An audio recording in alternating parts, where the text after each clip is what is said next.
Is Riley Greene finally breaking out into the all-star player that we expected him to be?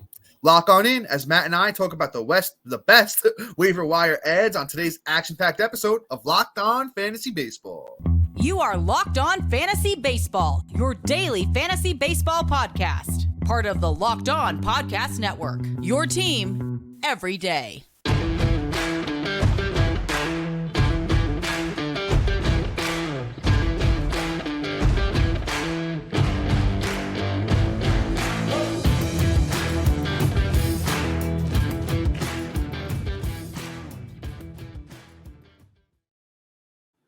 Hello, fantasy baseball fanatics, and welcome to the Locked On Fantasy Baseball podcast, brought to you by the Locked On Sports Network, your team every day. As always, we're your number one source of fantasy baseball knowledge, and thank you for making us your first listen each and every day. I'm your host, Dominic Martino, here as always with my brother, my co-host, my partner in crime, my best friend, Matthew Arnay. Yo, what's good, guys?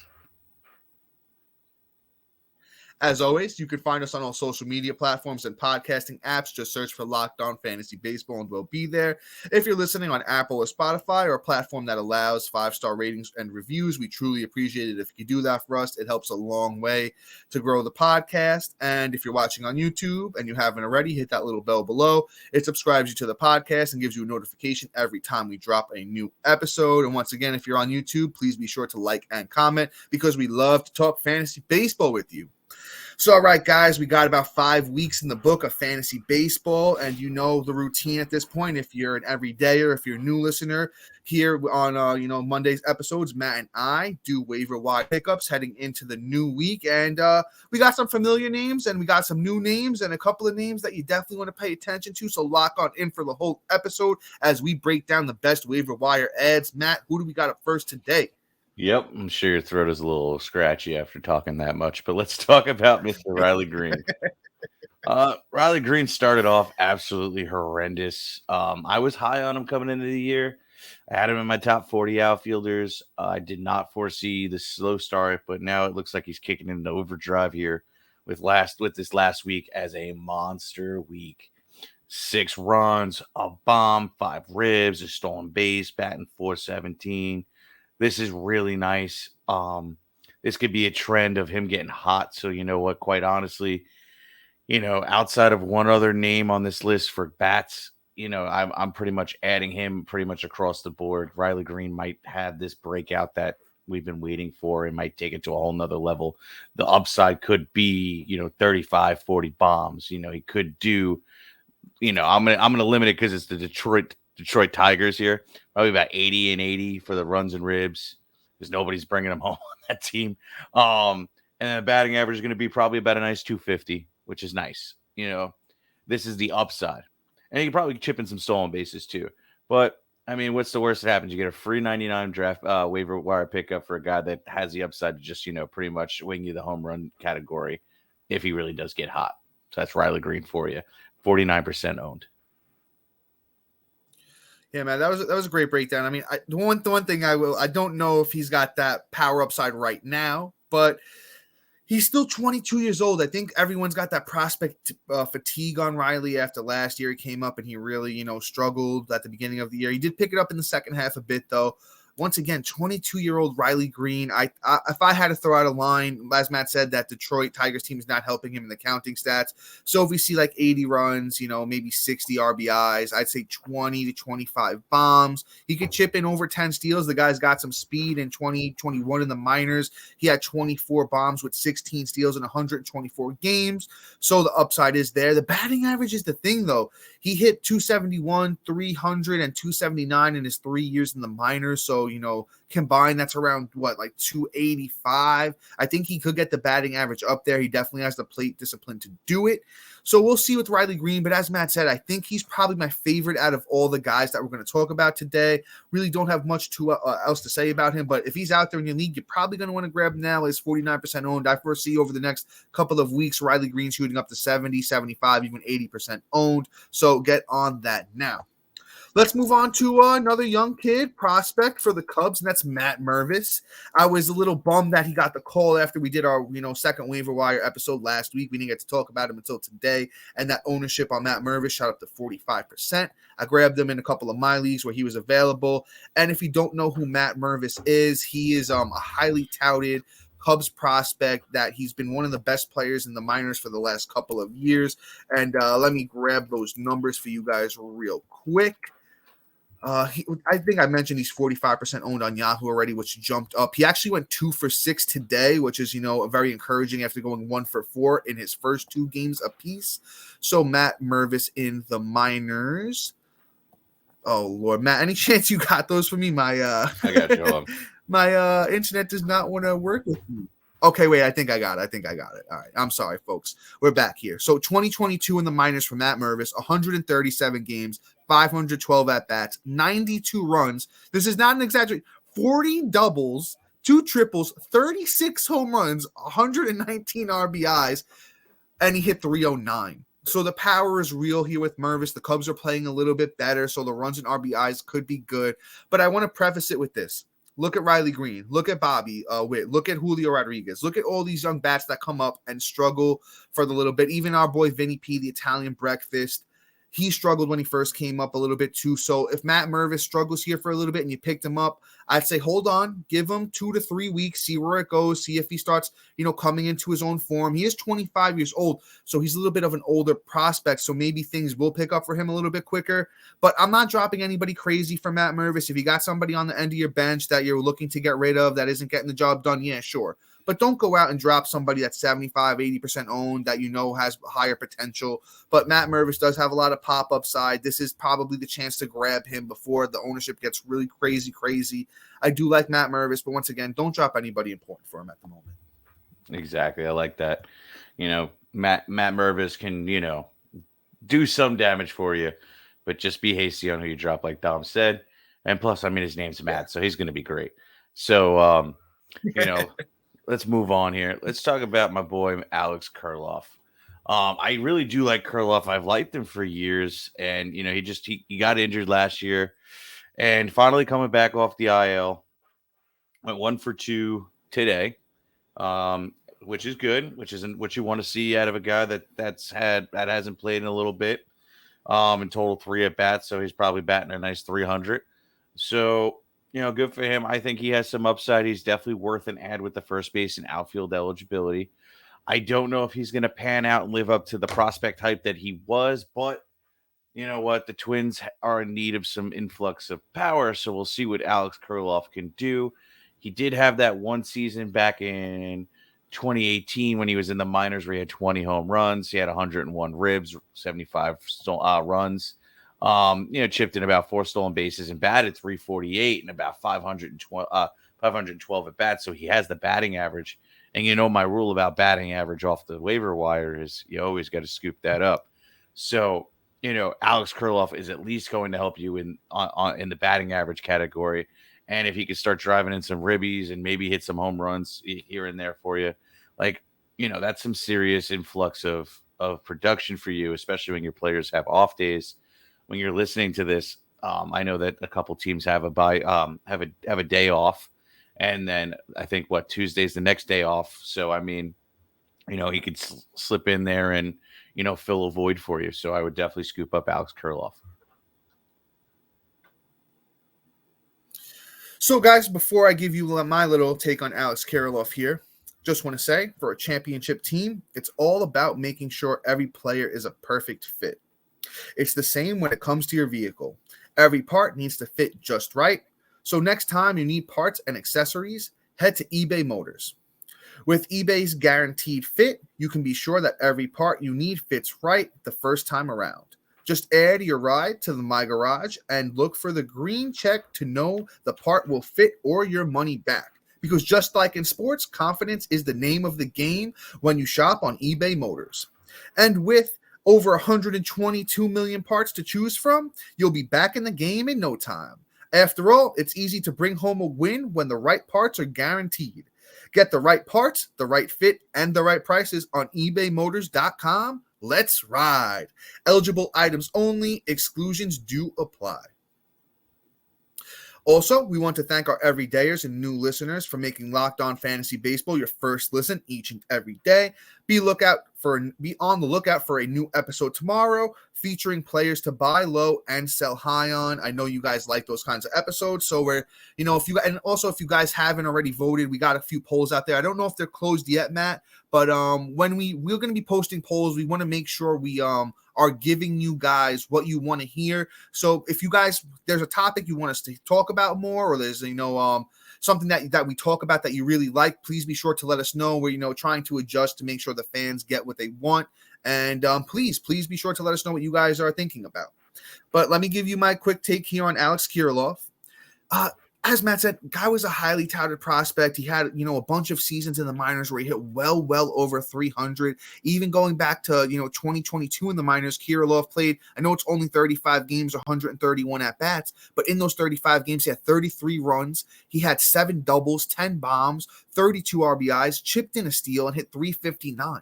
So there's a chance that this guy can hit 20, 25 home runs, 300 plus batting average. The Twins are still, mediocre. So the runs and RBIs kind of are dependent on where he's going to hit in that lineup and how the team does. He's not really a big steals guy. If he chips in 5, that's, more than you're expecting from him. But I think Kiriloff still deserves a chance. He's coming off, a bunch of years of injuries. I believe last year he had wrist surgery, and that's why he was still out. I remember hearing that they were shaving down the bone on his wrist. Couldn't give you the exact reason why, but I do remember hearing that. Kiriloff's 8% owned on Yahoo, so he's definitely worth a shot while he's still this lowly owned, especially in your deeper leagues. I know those 5-man outfield leagues can be very tough. Kiriloff is definitely worth the ad. In his first, game, he hit 5th, so that's kind of saying a lot about what the Twins think about him. Once again, that's Alex Kiriloff, first and outfield eligible, 8% owned on Yahoo. Definitely worth an ad. Let's move on to our next guy, however, though. I feel like this guy's been a forgotten man over the last few years because of injuries and, he's on a new team and stuff like that. But it's Lourdes Gurriel Jr. And if you forgot about Lourdes Gurriel Jr., he had quite a few good years over there on the Blue Jays. And, his brother, Eloy Gurriel, has also, been a great player in the league. And they've been very, very good.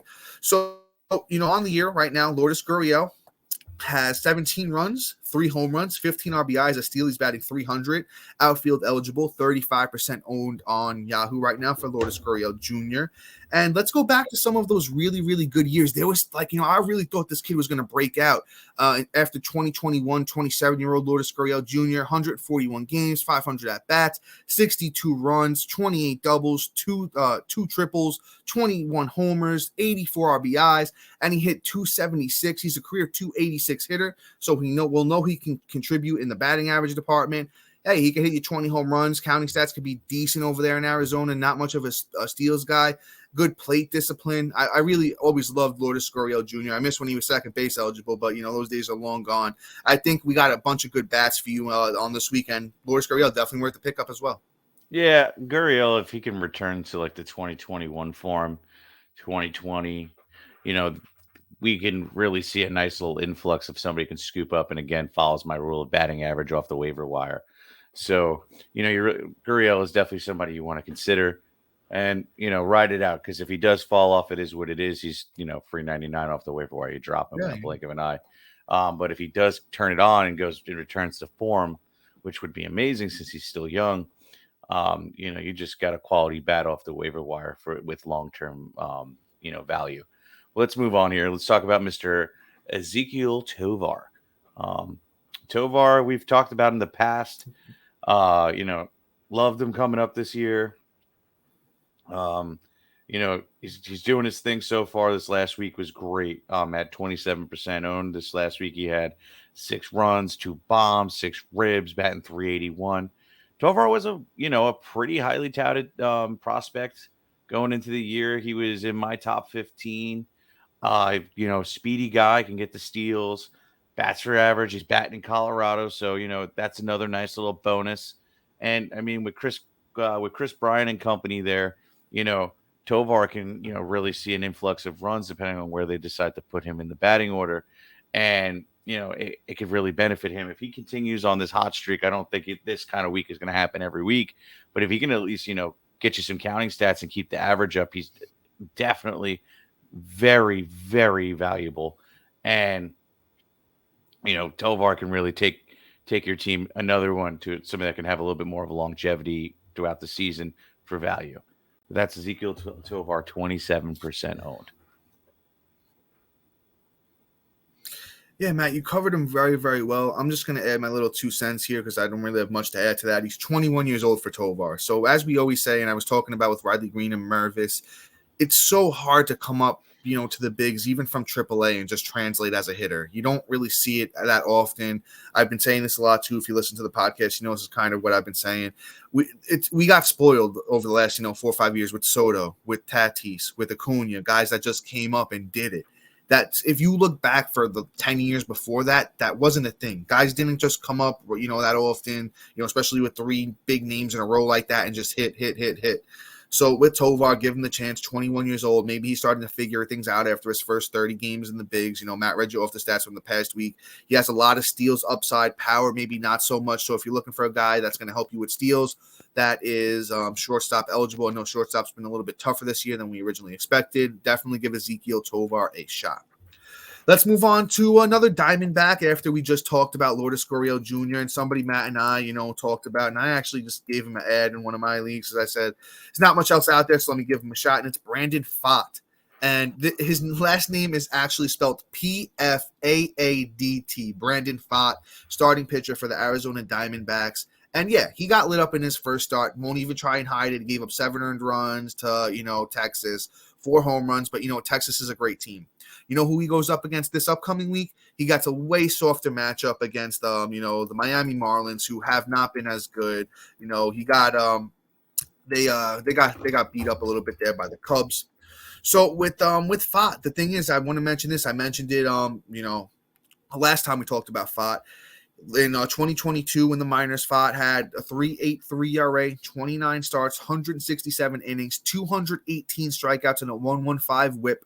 So the thing is nobody has had that many strikeouts. I believe it was over 10 years in the minors. Not one. So name a pitcher that came up with the last 10 years in the minors never had as many strikeouts as Brandon Pfaadt did down there. So, the ERA is going to be probably high. He's not, great. He gives up a lot of home runs, gives up some hard contact. I'd comp him to like a Robbie Ray type guy where he might have like a high 3s ERA, but if he throws 150 innings, he could have 200 strikeouts. I'm not saying that's going to happen this year, but going forward, just, remember the name Brandon Pfaadt. He is currently 26% owned on Yahoo. And let me see who he gets, because I think he should have 2 starts next week. Last time I was looking at it, it looked like 2 starts for next week for Brandon Pfaadt. It looks like he gets Miami and San Fran, so 2 great matchups for him next week. So, okay, give Brandon Pfaadt an ad and see where it goes. Yeah, Pfaadt's great. He's going to Pfaadt all over the baseball field. These real Pfaadty pants. But I do like him. He has a lot of upside. We'll see what happens. One thing is, don't have great expectation. It's very hard for a pitcher to come up for the first time and, come out and really give a showing.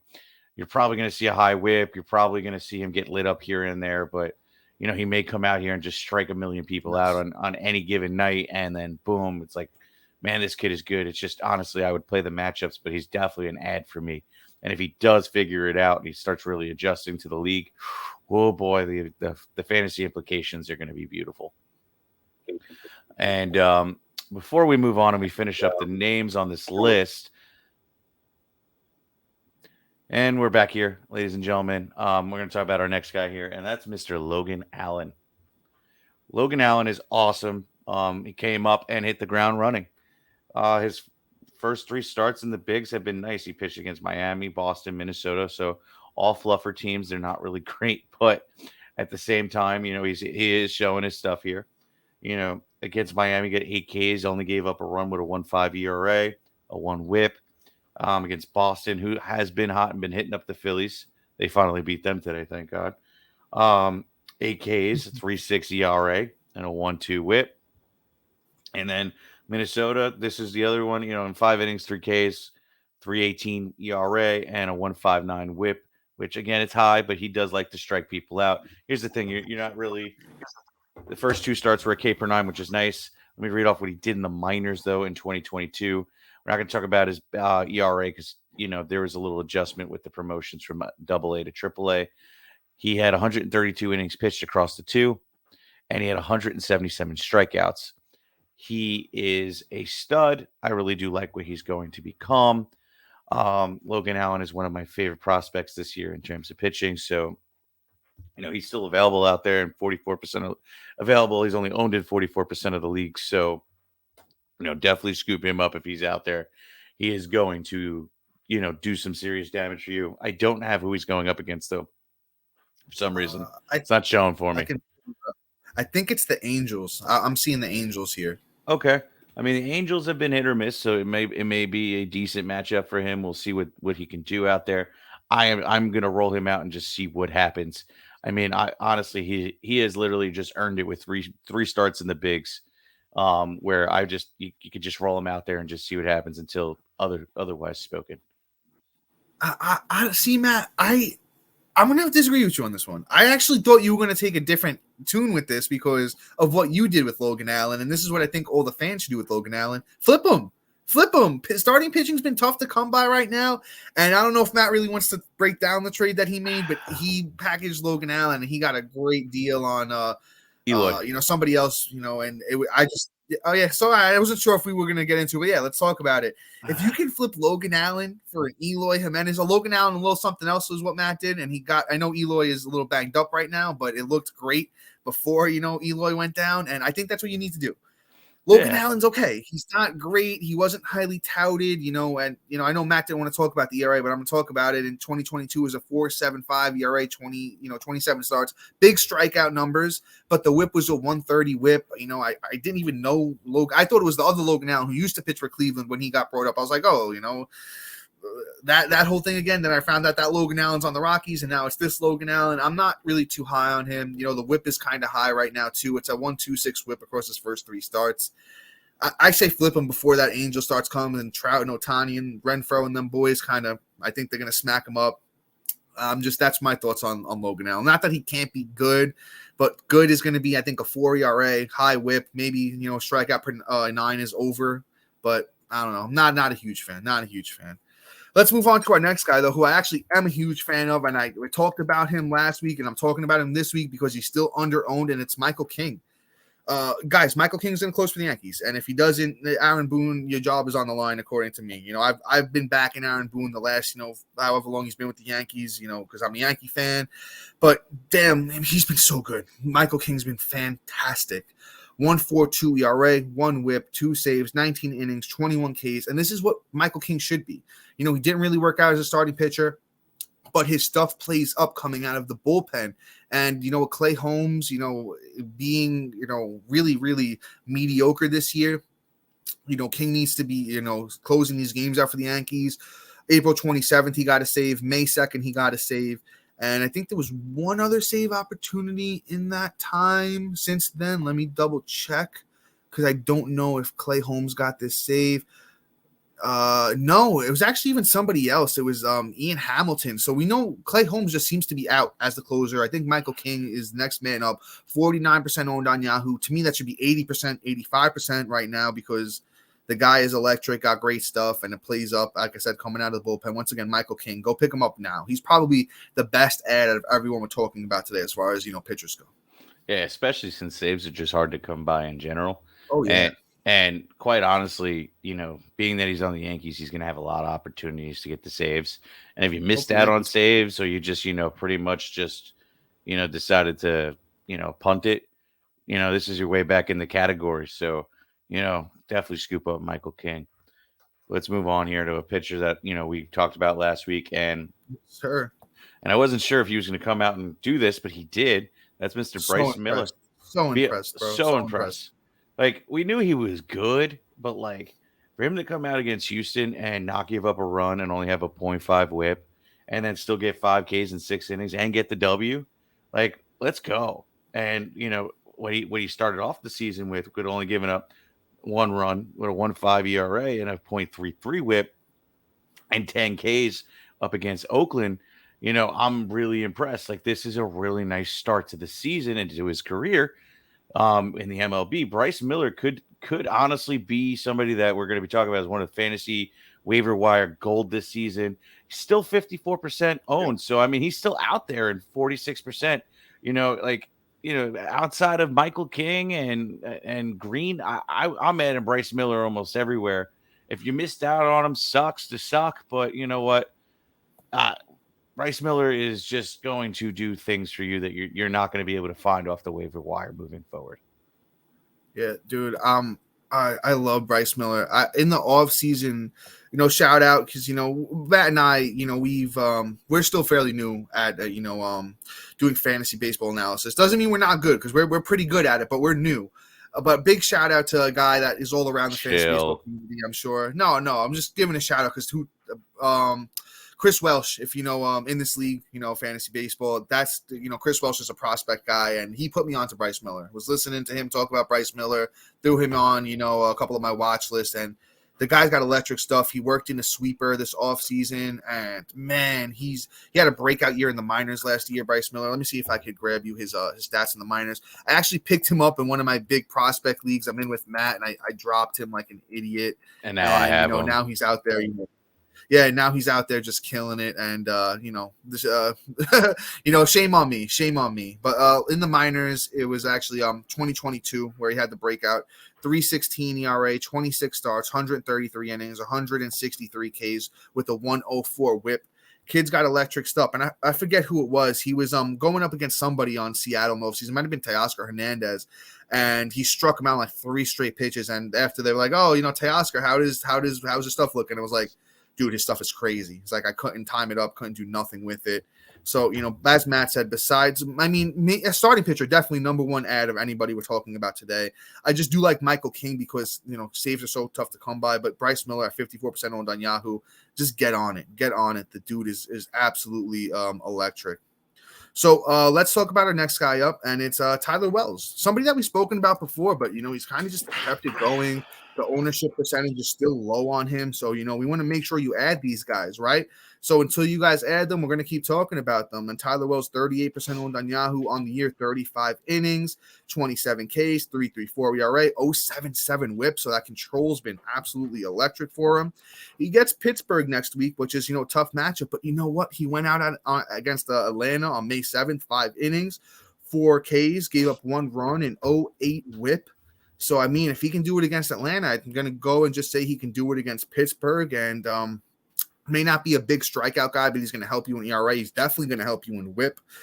Give Tyler Wells the shot, man, and Baltimore has been, pretty solid team. So, I think he's definitely somebody that's worth the ad. Yeah, I like Tyler Wells this year. I think that, quite honestly, excuse me, sorry, a few too many beers over at the Phillies game today. But anyway, Tyler Wells is going to be really good. Well, not like good for this week, at least be able to scoop up long-term value. We'll see what happens. I do like the pickup for this week. But I'm very excited about this next player here. And usually we don't do this. Usually we end on pitchers, but I just saw that he got a rehab assignment, and that's Mr. Royce Lewis. Royce Lewis is one of my favorite prospects, I think, for the last 5 years. My guy just yeah, Matt, I know you love him. Yeah. So it's one of those things where he just couldn't catch a break. And last year he caught a break when Correa got hurt, which, is every other week. And, he came up and smashed. And this is what he did in that little time, right? In 40 at-bats, he had 5 runs, 12 hits, 4 doubles, 2 bombs, 5 ribs, a walk, 5 stolen bases, batted .300. This kid has so much upside. It's not even funny. Okay, in 2019, right? Actually, better yet, let me just read 2022 before he got hurt. He had 131 at-bats, 30 runs, 12 doubles, a triple, 5 bombs, 14 ribbies, 12 stolen bases, and he was batting .313. Okay, he is great. He's going to be eligible to play on the 29th. That's when he's finally available off the 60-day IL. And he's starting his rehab game Thursday, I believe is what I read. So, I'm all about Royce Lewis. You need to add him now. Shortstop has been horrendous. And Royce Lewis, it can literally just be an insert and go for your shortstop. I have high expectations for this kid, especially when he just came up and translated. So Royce Lewis, ton of upside. Add him now. I think you throw Royce Lewis on your waiver wire. I don't know, especially if you're in a shallow league in like your 10-mans, your shallow 12-mans. I don't know if I'm adding him right now. It's just that I don't know where he's going to come up and play. Correa's got shortstop, Polanco's got second, Miranda's got third, Buxton's DHing, and then they have Kiriloff as like a utility guy because Kiriloff doesn't even really have an everyday spot because Joey Gallo's at first. The outfield is kind of, not great, but I don't think they're going to put Royce Lewis in the outfield. Could be wrong there, but he's a great player. Royce Lewis is definitely a fantastic player. Matt and I was I know Matt's high on him no matter what. I was higher on him when we thought Correa left because then there was a spot for him to play his natural position of shortstop. He's fantastic, young, great player. I think for now, throw him on the waiver wire. Throw him on your watch list and kind of see where things go. If the Twins wind up talking about, chime in, brother. Matt, go for it. I know this is your boy. Go for it. They're planning on playing him at third, so they have him primarily focusing on short and third. Well, see, that's where he's going to play. I don't know because like right now you got Jose Miranda at third. I don't know if they're ready to give up on Miranda and, Gallo's over at first. That's where Miranda plays as well. So I don't think they're moving Gallo unless they put Gallo in the outfield, Miranda to first, which they could do.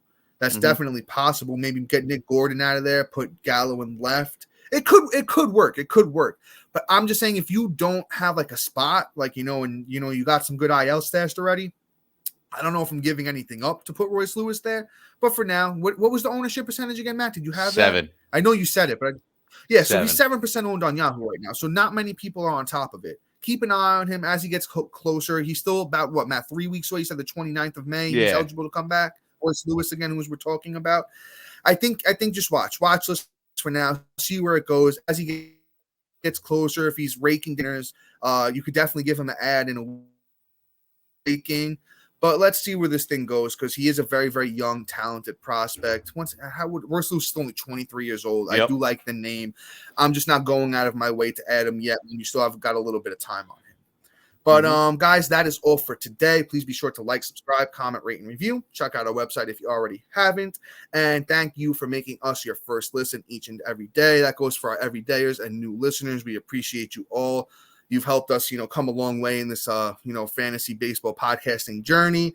And, please keep along for the ride, guys. So make sure you tune in for tomorrow for a new episode when we're talking about players to buy low on and sell high on. So until then, see you. Peace.